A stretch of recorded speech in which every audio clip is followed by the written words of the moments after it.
Bonjour, friends. Welcome back to Generator. So happy to have you back. Welcome if you're new here. I want to talk today again about the rentrée, but I want to look at it from a different view. I feel like we're still in this season and we're going to glean the best of it. And the best of it for me is that the rentrée represents reinvention. And I love that. That gives me hope. There are so many things that we can look at around us that remind us that reinvention is a normal constant state. Somehow, though, we manage to talk ourselves out of thinking that applies to us. The whole world can change around us. The people can change around us. The seasons change around us. Nature changes around us. So we have all of those truths to remind us that reinvention is constant. But for us, somehow, it seems unattainable. And I want to put that aside. I want us to remind ourselves that reinvention for us is a birthright. And whether or not you want to reinvent dramatically, I can tell you, you reinvent every day. Just from a physical point of view, your skin is different, your cells are different. Hopefully, your mind is different because you've come across new ideas and new people and you've challenged yourself. But the question is, how can we apply that to a new version of us that we hope to be? And I want to look at nature for a second, because one of the things I constantly hear, and I tell myself, and I'm trying to pull myself out of this, is when I look at reinvention, I tend to anchor it in time. And that's a disservice. So if I look at nature, nature has no time. There is no set time. What nature does have is seasons. And that's something we can learn about. And those seasons change. I cannot tell you a specific date that the cherry blossoms will appear in Paris. I will be guided by what Paris says, by what the climate says. The trees will evolve and change and blossom when they're ready.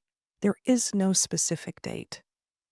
So, one thing I'd love for you to ask yourself is, what season are you in?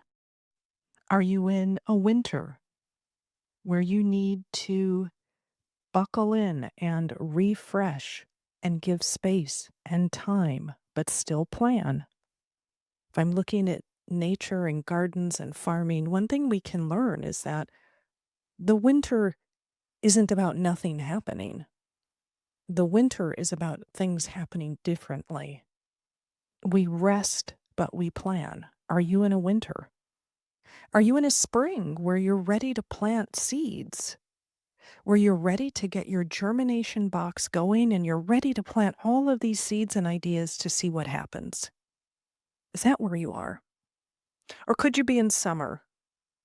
And summer for me represents tending that garden that you've planted and working on it and seeing how things evolve, seeing what performs, seeing what beautiful flowers come out of it, see what seeds did not grow this season.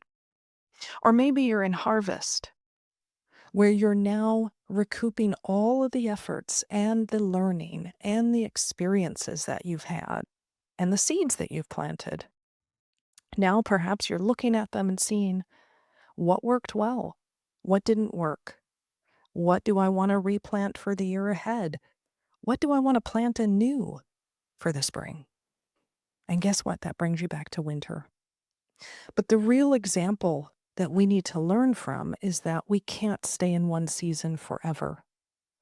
And I find a lot of people stay in the winter. And I can get stuck there as well. And the winter is, I can't do anything, but I'm going to plan. And I'm going to plan and I'm going to plan. And I stay in that thought process without ever jumping into my spring. And that is not natural. That's something that we can't stay in. Nature is a great example of that. So when we feel stuck in that winter, It's up to us to push ourselves into the spring. And what tells us it's time to push? We don't need these very traumatic, big life events. And I hope not for you. But we do need to listen to those signals. Sometimes they're very weak and quiet, but they speak to us. They tell us that we're not happy. We find discomfort. We're having difficulty connecting with joy and enthusiasm. Perhaps we're having difficulty connecting with others. Those, to me, are the signals that tell us it's time for us to make change. So let me bring you to Paris, because I know a lot of you love Paris. And I do know that Paris is a beautiful city. And it's a wonderful example of how you can have something incredibly old and somehow here it's charming and beautiful and elegant. Isn't that a great lesson? That to me is an extraordinary lesson.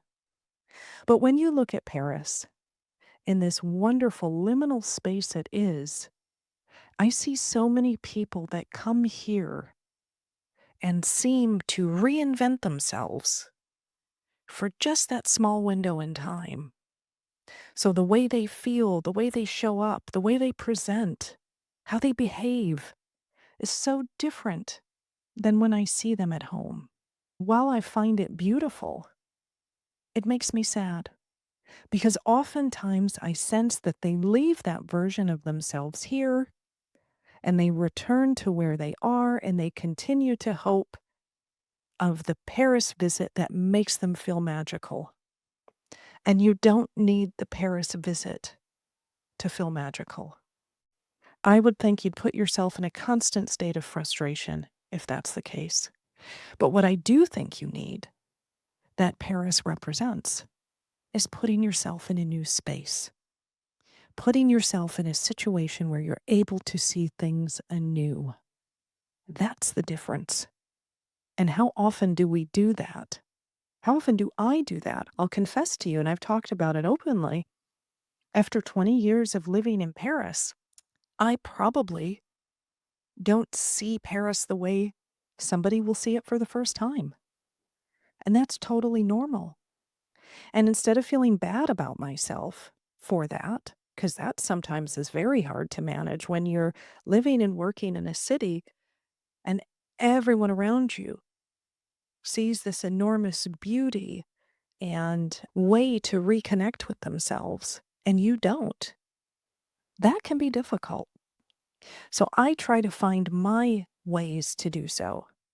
So that's a testament that we all can do that. And what are the ways that I do to dream and find future versions of me that I maybe don't explore anymore in Paris after 20 years? I look at role models. I look at people who I love what they represent and how they represent it. And I use that information to tell me what that signals that I would love to be or do. And then I study it and I see, can I recreate little bits of this for myself? That's something that any of us can do anywhere we are. The other thing I do, and you know I'll talk about it openly, my journaling, my daydreaming. If I didn't have that moment in my mind to step away from the day to day, not only to evacuate all the concerns and the anxieties and the fears that I have, I then go into what is it I would love? I get rid of the trash and then I go into what is it I would love? What are the ideas and dreams that come to mind for me? And then I try to act on them. That's the only difference. I've learned through all these years never to discount them because those role models, those dreams, those ideas, those are future visions of who we can be or who we want to be.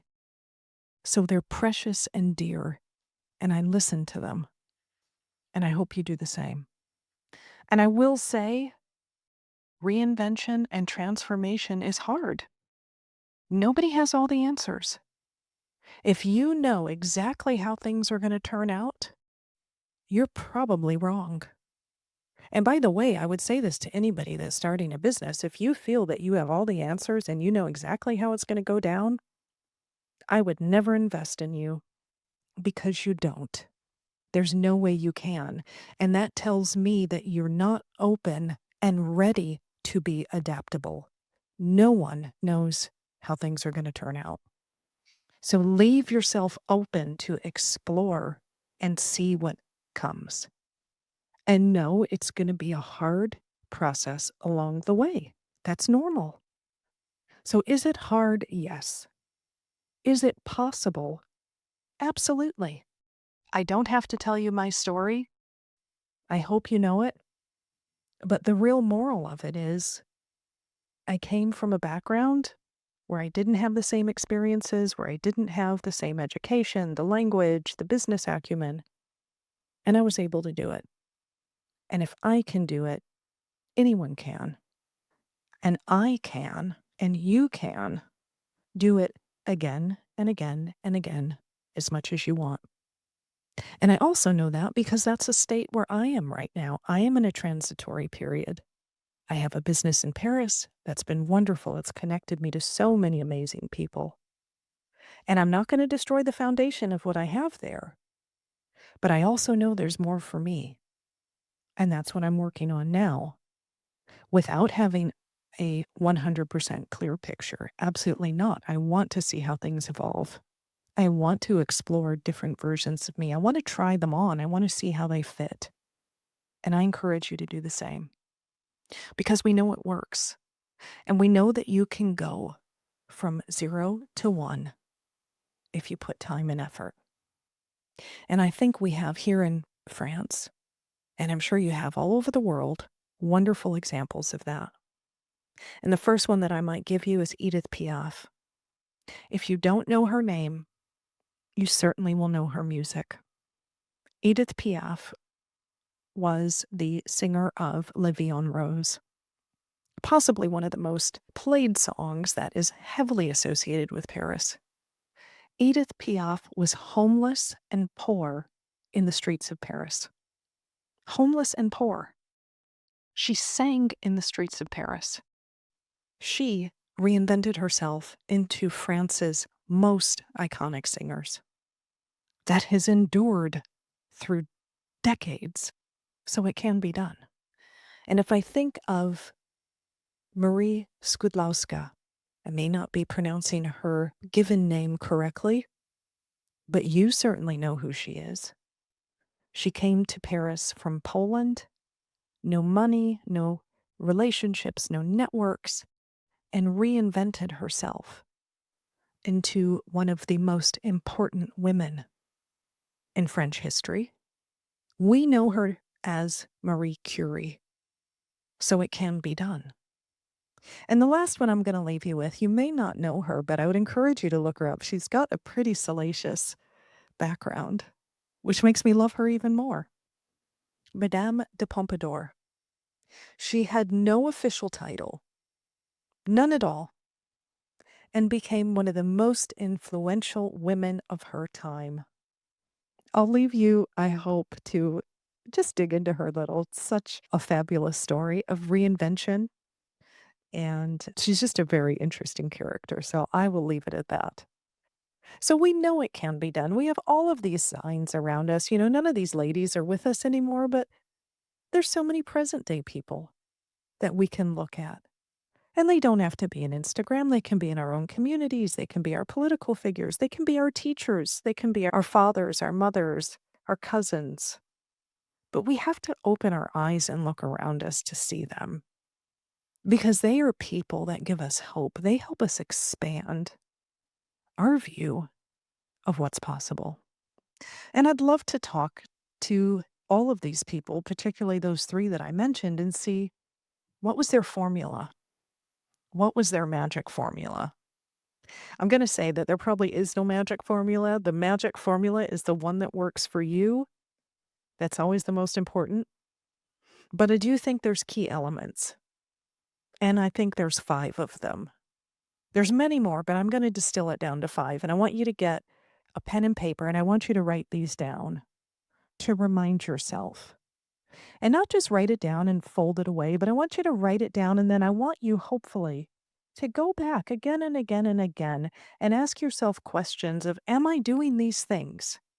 Am I putting in the work to reinvent and transform myself into the person I hope to be? Number one, all of these people, the three I mentioned or the hundreds we have access today, they turned their weaknesses into strengths. They turned their weaknesses into strengths. Edith Piaf singing about misery in the streets of Paris, those became her songs. Those became how she spoke to people. What are you doing to turn your weaknesses into your strengths? Because I can tell you they are. And I've talked about this before, but to remind you, if I pick on myself, I'm just going to pick on one. I have hundreds of weaknesses, but one is, if you want to see it that way, I will never speak French eloquently. I'm okay with that. I will never have the accent of a French-born native, and I'm okay with that too. For a long time, I wasn't, and I tried to correct it, and I felt insecure about it. But you know what? Now, it's my strength. Now, it can be a fun launch point for a discussion of the person I'm talking to, because inevitably they're gonna wanna know where I'm from. It can allow me to make mistakes without feeling bad. It can often lead to a laugh and a chuckle, and perhaps be the start of building a relationship. So I no longer look at that as a weakness. I look at it as a strength and an opening to a discussion. So that's number one. Number two, I think all of them remained authentic to who they are. They remained authentic to what was important to them. And to me, that is truly reinvention. And reinvention, for me, is never about destroying the foundation. Absolutely not. It's about continuing to build upon it. And we see that in cities, and we see that in nature, and we see that in people. How can you continue to build on who you are and still remain who you are and be authentic? You don't have to pretend you're someone else. You're not. You may have different versions of you, but the foundation is still the wonderful, beautiful person you are, and own it and build upon it, because that's your secret weapon. Nobody else has the foundation that you do. Number three, I think they all elevated others by elevating themselves. That is a golden ticket. All of the ladies that I mentioned, they had great and far-reach impact. And I think about that because Edith Piaf was not saving society. She wasn't saving lives, but she was giving joy. She was giving hope. What can we do in our daily lives to elevate ourselves and have it elevate others? And I tell you, the first thing you can do is share your dreams.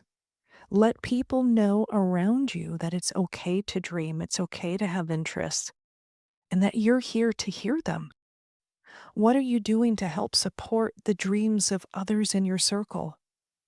What are you doing to allow them space to dream and a safe place to dream? Because I can tell you that's something we all need. I, too, need to have a space to feel safe to express what I hope to have, even if it looks so different from what people expect of me. What are you doing to create that environment? What are you doing to show up for your relationships? You don't have to come to Paris to do that. Number four, they were voracious learners. They were constantly learning. And I'm not talking about just going to classes. When I say learning, I'm saying learning about themselves, first and foremost, learning about others around them, learning about how the market changes, learning about how to connect with people. And yes, of course, reading, writing, seeking culture. I talk about those things over and over because those help you learn. They help you learn about yourself, how you're triggered when you read something new. Perhaps it's even data that you can use later in your personal or business life. What are you doing to learn?